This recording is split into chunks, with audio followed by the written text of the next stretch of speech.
Oke, assalamualaikum anak-anak. Hari ini kita mau belajar tentang penerapan hukum Newton. Ini tapi yang dinamika satu tanpa gesekan. Oke, dinamika itu adalah studi tentang bagaimana gaya-gaya dapat menyebabkan gerakan. Nah, penyebab geraknya apa? Nanti terjadi dia gerakan. Nah, apakah gerobak yang ditarik selalu bergerak ya? Coba kamu jawab, ini tugas satunya ya. Alasannya apa? Kemudian waktu kita belajar kinematika ya, didasarkan pada definisi pergeseran, di mana pergeseran ini maksudnya adalah perpindahan, ya kan? Kecepatan, percepatan. Nah, kemudian ada pertanyaan, mekanisme apakah yang menyebabkan sebuah benda bergerak? Ini jadinya tugas 2. Mengapa benda-benda dapat memiliki kecepatan yang berbeda-beda? Ini tugas 3-nya. Sedangkan perubahan gerak itu dijelaskan dengan konsep gaya, massa, dan momentum. Untuk interaksi itu ada 2 ya. Ada kontak langsung, ada jarak jauh. Kalau jarak jauh ini disebutnya dalam fisika itu pakai medan gaya ya. Medan gaya untuk interaksi yang terjadi di alam itu ada 4. Gaya gravitasi itu terjadi antara benda yang bermassa ya. Kemudian gaya elektromagnetik antara benda bermuatan. Gaya kuat itu antara partikel subatomik. Sedangkan gaya lemah itu proses peluruhan radioaktif. Kalau kita lihat bendanya, misalnya ada sebuah mobil dikasih sebuah gaya ya. Kalau dinamika partikel, mobilnya dianggap adalah sebuah titik atau partikel. Sedangkan kalau dinamika benda tegar, ini tetap benda ya. Dan dia di sini tidak ada permasalahan titik tangkap gaya. Sedangkan kalau dinamika benda tegar itu harus ada letak titik tangkap gayanya. Kemudian juga nanti kita pelajari di dinamika benda tegar mungkin setelah 4-5 pertemuan dari sekarang ya. Karena dia titik ini, dia cuma kelihatan ada N, gaya normal, ini ada W ya. Gaya berat dan ada gaya yang memberikan. Dan dia cuma translasi aja. Tapi kalau si dinamika benda tegar, W-nya harus tepat di tengah ya. Kan dia titik titik pusatnya. Sedangkan N-nya, gaya normal itu yang ke atas mengikuti si rodanya, N1 di sini N2. Jadi dia ada translasi dan rotasi. Itulah dinamika benda tegar. Setelah itu kita lihat aplikasi hukum Newton ya. Misalnya apa? Mengambil air dalam sumur ya kan. Itu dia pakai katrol. Ini dia memberikan gaya ya. Memberikan gaya jadi airnya naik ke atas ya kan. Kamu bisa mendapatkan air. Kemudian untuk aplikasi hukum Newton yang di dalam kehidupan ya. Ini lip sedang bergerak naik turun ya. Ini di atas lip itu nih ada tali-tali ya. Ini itu sebagai tegangannya ya. Nah, kamu sama lipnya itu adalah W-nya, beratnya. Nah, kalau dia naik ke atas berarti dia ada percepatan ke atas ya. Kalau dia turun ke bawah berarti percepatannya turun ke bawah. Aplikasi lainnya lagi, orang mendorong gerobak bakso dengan kekuatan tertentu ya. Kemudian sehingga bisa menyebabkan percepatan tertentu juga. Kalau dorongan kencang, berarti percepatannya juga besar ya. Kalau gayanya lemah, otomatis percepatannya nggak ada.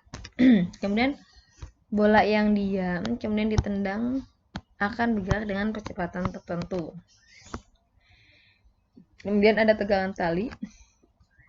Tegangan tali ini ada T itu artinya 1 gaya tegangan tali, ini W ya. W ini adalah gaya beratnya, terus N kali G. Kita lihat gerak benda pada bidang miring ya. Kalau pada bidang miring licin, kalau ada kata licin itu berarti dia tanpa ada gesekan, ya kan? Itu gaya normalnya kalau yang di benda datar ya. Ini N-nya kan rumusnya W sama M kali G ya. Sama dengan. Ini bidang datar dan licin, gak ada gesekan. Tapi kalau dia bidang miring, N-nya kamu tinjau dia di sini mana? Sumbu Y ya, sigma FY sama dengan 0. N-nya ke atas ya. MG cos theta-nya ke bawah berarti dikurang M kali G cos theta sama dengan 0. Berarti N sama dengan M kali G cos theta. Artinya dalam bidang miring itu gaya normalnya adalah M kali G kali cos theta. Ini ditinjau dari sumbu Y.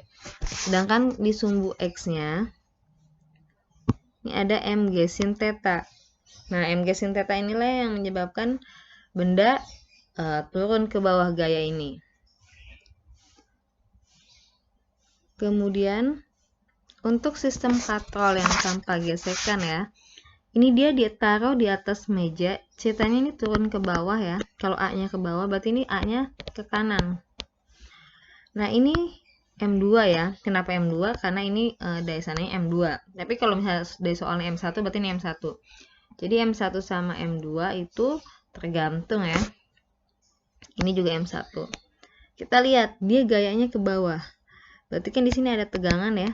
Tegangan T1, ini ada tegangan T2. T1 sama T2 karena tanpa gesekan, T1 dianggap sama dengan T2 karena kalau dia turun ke bawah percepatannya 2, otomatis ini ketarik dengan 2 ya.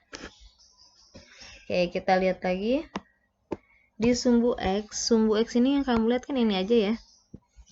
Nah, makanya gayanya ini sigma Fx dengan M1 kali A, T dengan M1 kali A. Ini rumusnya.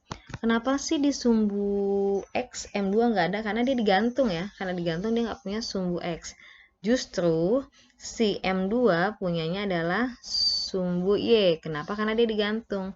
Kalau M1 dia nggak punya sumbu Y karena dia ditopang sama si meja. Sigma FY dengan M2 kali A ini ya, yang lihat kan dia turun ke bawah ya, berarti kan yang narik dia ya, M2 kali G dikurang T dengan M2 kali A. Nah ini, oke lanjut. Sigma FY tadi kan M2 kali A, FY nya kan M2 kali G kurang T dengan M2 kali A. M2 kali G dikurang, nah T-nya diganti dengan M1 kali A dari persamaan yang si sumbu X tadi. Dengan M2 kali A, M2 kali G ini pindah ya ke kanan jadi positif M1 kali A tambah M2 kali A. Jadi M2 kali G dengan ini A-nya dikeluarin M1 tambah M2. Jadi dapat rumus A sama M2 kali G per M1 tambah M2. Nah ini. Nah, untuk mencari tegangannya kan M1 kali A. Kamu tulis M1 kali A. M1 kali A, A-nya kamu ganti dengan yang ini. Jadilah rumus ini. Jadi, tegangannya rumusnya M1 kali M2 kali G per M1 tambah M2. Oke, ini katrol yang ada tanpa gesekan, yang nggak pakai gesekan sama di atas meja ya. Kemudian kita mau bahas elevator atau lift. Ini masanya 400 kilo, bergerak vertikal ke atas dari diam. Jadi mula-mula kamu diam nih. Dia naik dengan kecepatan 2 meter per sekon kuadrat. Nah, jika G-nya dia maunya 9,8, maka tegangan. Lihat kata-katanya vertikal ke atas. Kalau ke atas, berarti kan yang narik tegangan ini kan. Makanya rumusnya T dikurang W dengan M kali A. Kenapa rumusnya M kali A? Karena dia ada kecepatan. Berarti T dikurang W-nya itu kan rumusnya apa? Kan ini T dikurang W. Karena ini yang narik ke atas ya. Kalau ke atas itu T kurang W sama dengan M kali A. Berarti T-nya dengan M kali A plus W. Ini kan pindah ya. M-nya 400 kali percepatannya